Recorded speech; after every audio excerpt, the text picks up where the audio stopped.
Kung bago ka pa lang sa aking YouTube channel, please subscribe at i-hit ang notification bell para updated ka sa aking bagong videos. Andrea Brillantes at Enrique Hill, tuloy na Vice Ganda, nagulat sa Valentine's Day. Ang buong kwento, alamin.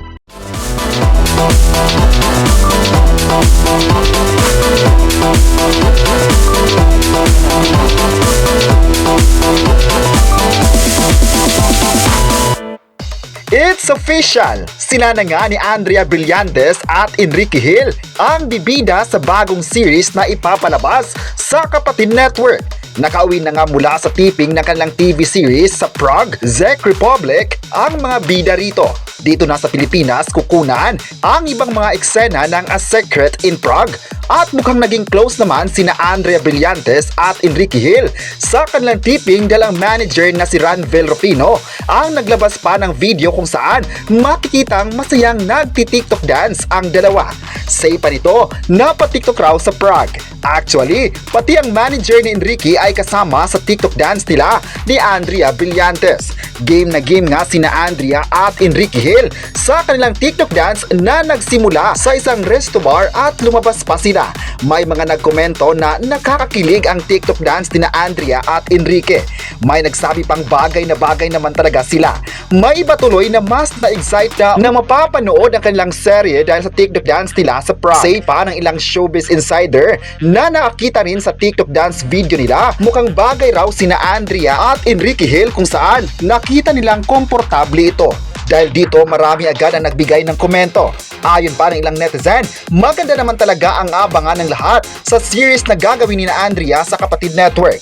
Magandang pasimula ito na mapapanood ang former kapamilya sa bago niyang tahanan, ang TV5. Maalala nitong nakaraan nga ay ginulat ni Andrea ang mga fans nang lumipat ito ng bagong network. Pahayag niya, nagpapasalamat siya sa ABS-CBN sa lahat ng mga oportunidad na nakuha niya with them. At ngayon na nasa TV5 na siya, ay gusto pa niyang mag-explore bilang artist.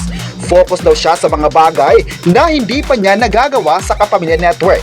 May nagsabi naman na out na si Liza pero in naman si Andrea sa mga proyekto. Marami din naman ang nakakapansin na masaya si Enrique sa mga nangyari sa buhay niya, lalo pa ngayon na isang malaking proyekto ang A Secret in Prague. Bagay na bagay naman talaga raw na magkasama sina Andrea sa proyekto ayon ng mga netizens. May nagsabi naman na dapat ay susuportahan ang bagong series na ito para sa lahat ng mga viewers at fans. Say pa ng ilan, mas maganda na lumipat si Andrea sa bago niyang tahanan dahil nabibigyan agad siya ng lead role kung saan siya ang bida sa bagong series. Maalala ang huling series na ginawa ni Andrea sa ABS-CBN ay ang special participation niya sa pinakasikat na teleserye, ang FPJ's Batang Quiapo, na nagtagal din ang kanyang karakter. May pahayag nga ang iba na sa ABS-CBN hindi na siya nabibigyan ng lead role at pa-extra na lang sa mga projects, pero nang lumipat siya sa TV5 ay napapanatili pa rin niya ang pagiging big star niya. Isang magaling na artist ni Andrea na dapat ay mabibigyan ng malalaking role sa showbiz.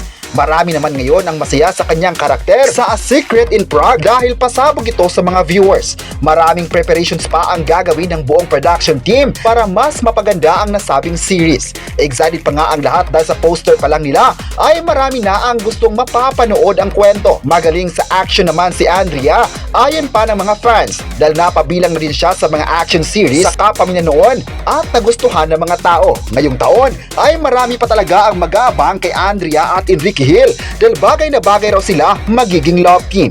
At ngayon na sila na talaga sa isang proyekto, aasahan pa na marami pang mga collab nila sa mga proyekto na paniguradong hahanapin ng mga viewers. Pareho silang magaling sa acting kaya big pasabog ang kanilang series na gagawin. Sana man daw ay patuloy na magiging number 1 sa puso ng mga fans ang kanilang proyekto para mas lalong magti-trending ito gabi-gabi sa Kapatid Network. Sa kabilang banda naman ay palaging ipinagmalaki ni Vice Ganda na si Ryan Bang ang unang niyang anak. Ayon pa ng kapamilya komedyan, anak-anakan niya raw si Ryan at matunog na mami ang palaging tawag sa Korean actor at TV host sa Ankabugabo Star. At noong Biyernes, flinex ni Vice sa sobrang sweet ni Ryan dahil may pa-bouquet of flowers sa kanya. Pinuntahan nga ni Ryan sa dressing room at binigyan ng bouquet of flowers. Syempre raw ay natouch si Vice sa kanyang baby boy.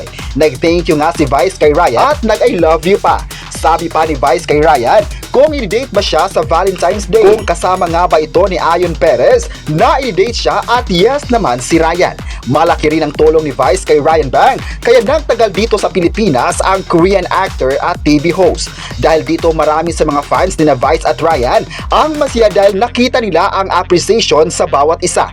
Maganda raw tingnan na pinapahalaga ni Ryan ang kapamilya komedyan at patuloy ang kanilang magandang samahan sa bawat isa. May nagkomento naman na sina Vice at Ryan ay isang basihan ng good friendship dahil mula noon at hanggang ngayon napapanatili pa rin nila ang magandang samahan sa isa't isa. May nagsabi naman na never nilang nakita na magkakaroon ng problema ang dalawa dahil kitang-kita naman kung gaano kalakas ang tiwala nila sa isa't isa. At kahit sa It's Showtime ay napapanatiling nila ang magandang bandings at good communication. Nagpapatunay lang ito na mahalaga ang friendship nila at patuloy na lumago pa rin ito hanggang ngayon. May netizen naman ang nagsabing maganda din naman ang intensyon ni Vice kay Ryan kaya hanggang ngayon sinusuklan dito ng actor ang mga magagandang ipinakita sa kanya. Kaya thankful din sila kay Vice sa patuloy na pagmamahal kay Ryan na mahirap para sa isang actor na makipagsapalaran sa Pinas kung walang karamay. Pero andyan si Vice para maging mami niya ng mahabang panahon. Kaya masaya ang mga fans nilang dalawa ay dahil positive lang talaga ang ipinakita nila sa lahat at nakaka-good vibes ang mga taong may ganitong friendship. Say pa ng ilan, never silang mapagod na magbibigay ng suporta dahil pareho silang mabait at may mabuting puso. Ayon pa ng karamihan, mahalaga talaga ang tiwala at respeto ng isang tao para mapapanatiling maganda pa rin ang friendship nito. Wala naman talaga silang nakitang problema sa friendship na meron sila ngayon kaya proud ang lahat kay Vice at Ryan dahil consistent pa rin sila hanggang ngayon. May nagsabi naman na marami pang aabangan ng lahat sa dalawa dahil patuloy silang magpapasaya sa mga viewers ng sikat na noon-time program sa bansa, ang It's Showtime. May nagsabi naman na deserve naman talaga nilang susuportahan dahil maganda ang naging intensyon nila sa isa't isa at magaling na actors ng ABS-CBN. Ngayong araw naman, Linggo, ay trending ang dalawa dahil sa February 14 event nila. Kaya always pa natin silang aabangan at kung paano pa sila magpapasaya sa mga fans at viewers. May nagsabi naman na ang tiwala nila sa isa't isa ay naging sekreto para mas lumakas pa ang kanilang friendship. Abang-abang tayo mga kapresko sa kung ano pa ang pasabog nila sa lahat ng fans. Hindi naman talaga tayo binigo ng dalawa sa kanilang projects na ginawa sa ABS-CBN at patuloy na nagbibigay ng saya sa milyon-milyong Pilipino. Thankful naman ang lahat dahil maganda ang naging suporta ng tao sa kanilang dalawa kaya grateful din sila sa mga tao.